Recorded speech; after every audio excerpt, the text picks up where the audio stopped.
के ऊपर हमले कर दिए गए हैं। उत्तरी बांग्लादेश में हालात सबसे ज्यादा खराब हैं। किसी तरह की कोई मदद इन पीड़ित परिवारों पर नहीं पहुंच रही है।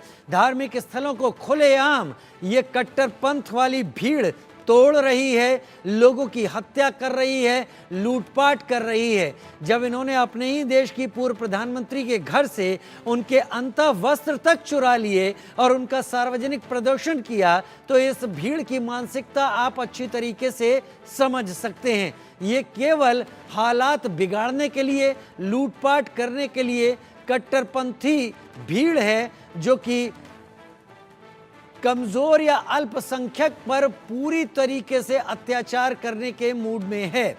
हिंदुओं के घरों पर हमले हो रहे हैं, उनकी प्रॉपर्टी जलाई जा रही है, हत्याएं की जा रही हैं। सबसे बड़ी बात, धार्मिक जगहों यानी मंदिरों को बेखौफ होकर ये भीड़ तोड़ रही है।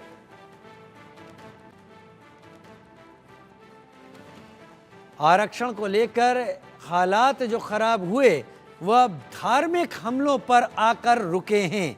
सरकार बदल दी इस भीड़ ने, लेकिन अब धार्मिक रूप से हमले हो रहे हैं। डॉक्टर शांतेश कुमार सिंह विदेश मामलों के जानकार हमारे साथ जुड़ रहे हैं। Colonel Sanjeet Sirohi defence expert के तौर पर हमारे साथ जुड़ रहे हैं और मेजर मोहम्मद अली शाह इस वक्त डिफेंस एक्सपर्ट के तौर पर मेरे साथ जुड़ रहे हैं।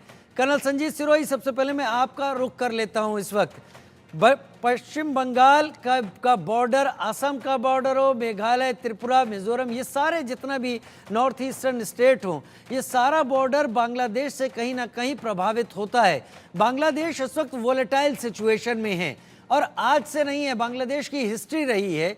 वहाँ पर आर्मी इस तरीके से सत्ता पर हमेशा काबिज होती रही है। इस बार भी वकारुज्जमान ने आखिरी कॉल लेते हुए इस सरकार की मुखिया को बाहर जाने को कहा और आज वो ठिकाना ढूंढ रही हैं। लेकिन बांग्लादेश बुरी तरीके से इस वक्त गंभीर हालात में है। वर्तमान हालात भारत पर कितना गंभीर असर डाल रहे हैं, कर्नल सिरोही? अजीब जी, सबसे पहले तो मैं आपका आभारी हूं कि आपने मुझे अपनी चैनल पे मुझे बुलाया। ये जो बांग्लादेश में आज के दिन या कुछ दिनों से जो चल रहा है, ये भारत के लिए बहुत अच्छा संदेश नहीं है। मतलब संदेश कई वजह से है, लेकिन जो सबसे बड़ी समस्या हमारे सामने जो आने वाली है, वो जैसा आपने बताया है कि बांग्लादेश के जो बॉर्डर्स हमारी नॉर्थ ईस्टर्न स्टेट्स के साथ लगते हैं और वहाँ पे ये जो अत्याचार हो रहा है हिंदुओं के खिलाफ, हिंदुओं के घरों को जलाया जा रहा है, मंदिरों को जलाया जा रहा है, और जो हिंदू हैं उनको पकड़ के फांसी दी जा रही है। और वही नहीं, जो अवामी लीग के वर्कर हैं या अवामी लीग के लीडर्स हैं, उनके साथ भी बहुत बुरा जो है वहाँ पे जो है व्यवहार हो रहा है।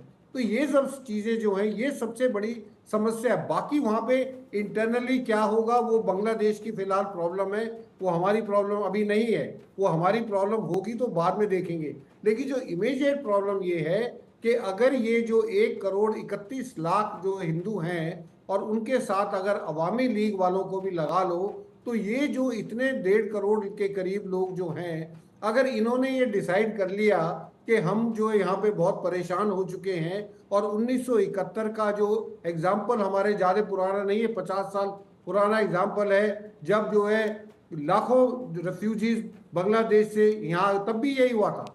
तब क्या हुआ था? तब पाकिस्तानी आर्मी ये सब कार्रवाई कर रही थी। अब वहाँ के खुद लोग कर रहे हैं और वो टारगेट कर रहे हैं, माइनॉरिटीज को टारगेट कर रहे हैं, अवामी लीग को टारगेट कर रहे हैं, वो सब लोगों को टारगेट कर रहे हैं जो शेख हसीना के साथ थे।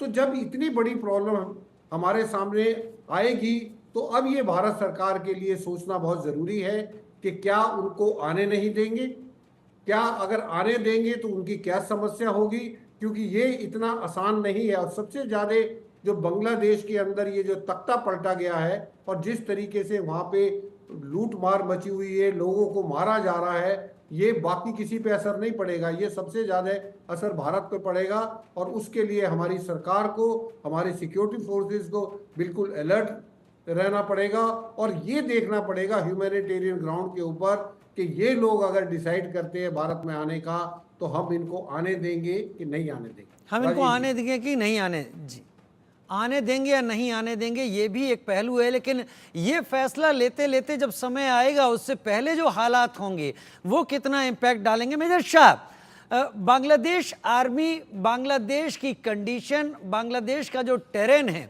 वो भारत के साथ इतना घुला मिला है कि कम से कम टेरेन ही उस जगह को उलझा देता है जहां पर अगर कोई कार्रवाई करनी होती, कई बार समझ में नहीं आता है कि ये जो लोग बॉर्डर के एरिया में देख रहे हैं ये बांग्लादेशी हैं, पश्चिम बंगाल या भारत के हिस्से के हैं। इसका फ़ायदा बांग्लादेशी अक्सर उठाते हैं और भारत में इलीगल इंट्रूजन करके चले जाते हैं।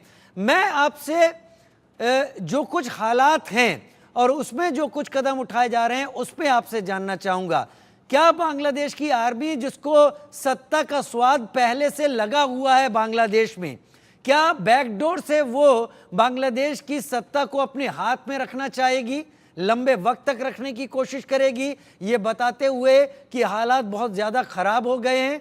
आरक्षण के नाम पर चला ये प्रदर्शन आज यहाँ पर आ गया है। मेजर शाह जी, रजीव जी, आपका बड़ा अच्छा सवाल है और मेरे सीनियर कर्नल गिरोही साहब ने बिल्कुल सटीक सही तरीके से जो बात करी वो बिल्कुल मेरे दिल की बात छीन ली वाकई में।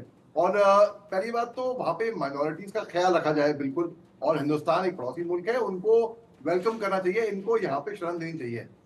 अब जो आपका सवाल था, देखिए 2020 में पैंडेमिक से कुछ दिन पहले मैं बांग्लादेश गया था बाय रोड, बाय एयर नहीं, बाय रोड, पूरा बाकायदा पासपोर्ट वीजा के साथ। एक टेडेक्स टॉक देने के लिए बांग्लादेश ने मेरे को न्योता दिया था।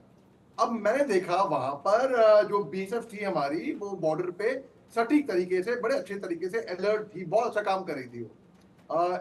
इमिग्रेशन, एम्बार्गेशन, बहुत ही अच्छा प्रोसेस उनका चल रहा था वहां पे, और सरहद की जो लाइनें थी, जो फेंसिंग थी, बड़े अच्छे से मैन करी थी।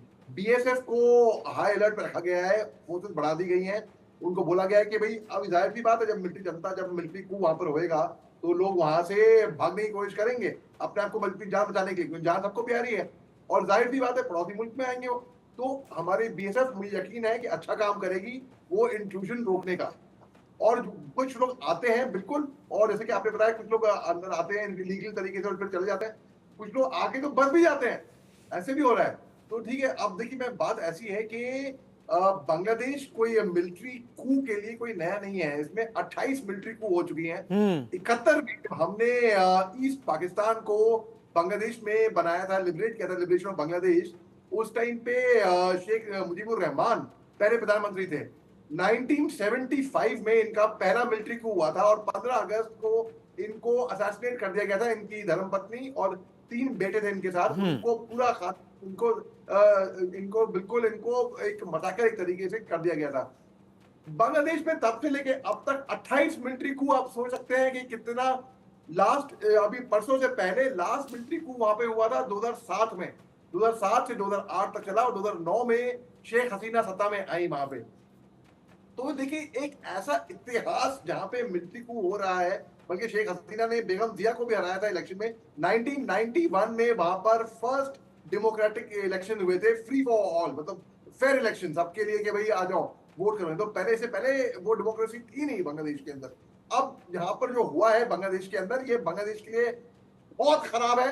इराक में कुछ ऐसी चीजें हुई थी, अपने फाउंडर को, अपने फादर ऑफ द नेशन को इन्होंने, इनकी मूर्ति तोड़ दी इन लोगों ने, बांग्लादेशियों ने, शेख मुजीबुर रहमान की। बंगबंधु चीजें हुई थी, लेकिन आज तक इराकी पछताते हैं उस बात को, आज तक वहां पे भला नहीं हुआ और बांग्लादेश डेवलप नहीं हो पाया। देखिए इतने साल हो गए, इनका सपोर्ट भी मिला, फिर भी आज एक हसीना एक ऐसी स्टेबल सिक्योर सेक्युलर गवर्नमेंट थी जो एक तरह, लेकिन ये लोग अपने ही बर्बादी करने में तुले हुए हैं। और वहां पे जो माइनॉरिटीज के साथ हो रहा है, जो नरसिंहार हो रहा है, उसकी सख्त निंदा करनी चाहिए और हमारे दरवाजे खुले होने चाहिए उनको वेलकम करने के लिए कि भाई कहीं पे भी इंसानियत के तौर पे हिंदुस्तान एक ऐसा मुल्क है जिसने हमेशा, हिंदुस्तान ने ह्यूमैनिटी, इंसानियत का साथ दिया है। चाहे आप ऑपरेशन गंगा ले लीजिए, जहां पर यूक्रेन से हमने, चाहे आप अफगानिस्तान में जब तालिबान क्राइसिस हुआ था वो, चाहे आप गल्फ वॉर देख लीजिए, हम केवल हिंदुस्तान के नागरिक को ही नहीं, हम लोग और देशों के अन्य नागरिकों को भी बचाकर लेकर आए थे इंसानियत के नाम पे। शेख हसीना अगर वो चाहती तो कहीं और किसी और मुल्क में जा सकती थी, उन्हें अपने आप को महफूज समझा हिंदुस्तान में और इजाजत लेके, क्योंकि वो मिलिट्री जहाज में आई थी, एयरफोर्स के जहाज में आई थी, तो मिलिट्री जहाज से इजाजत लेकर आई अब वो वक्त बताएगा कि आगे क्या होने वाला है। ठीक। और अब जो मिलिट्री है, राजीव जी, मैं ये खत्म करूंगा, जो मिलिट्री है उनके चीफ ऑफ आर्मी स्टाफ को परसों दोपहर को सबने सुना, उन्होंने कहा कि 24 घंटे में 48 घंटे में वो इंटरिम गवर्नमेंट खड़ी कर देंगे। अरे यानी कि सब कुछ प्री प्लान था उनकी तरफ से, उनके जहन में होगा कि ऐसे कैसे आप 24 घंटे में अरे स्कूल की क्रिकेट टीम नहीं खड़ी कर सकते नहीं, आप। इशारे तो मिलने लगे थे, इशारे तो मिलने लगे थे जब ये आरक्षण का आंदोलन भड़कने लगा था। तब जो पूर्व सेनाध्यक्ष हैं बांग्लादेश आर्मी के, इकबाल